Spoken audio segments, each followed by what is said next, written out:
শেখ হাসিনার আমলে রিমান্ডে নিয়ে আমাকে মাথা নিচের দিকে দিয়ে পা উপর দিকে দিয়ে সারা রাত নির্যাতন করেছিল, কখনো আপোষ করার চেষ্টা করি নাই। তুমি কোন চ্যাটের পাস? তুমি আসছো এখানে মামলা করতে, গুনার টাইম নাই।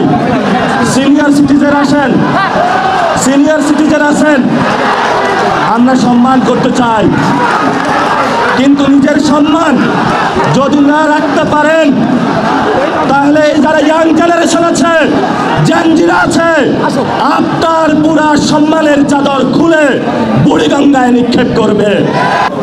অনেক আমরা সহ্য করেছি। এই যে আমার নামে আজকে একটা মামলা হলো, মানহানির মামলা। ওই ব্যক্তি চাঁদাবাজি করে, সন্ত্রাসী করে, এমন লোকের কোনো মান থাকতে পারে না। যার মান আছে তারই তো মানহানি হয়। মামলা করেছে আরেকজনকে দিয়ে, গোপনে গিয়ে হলো সাক্ষী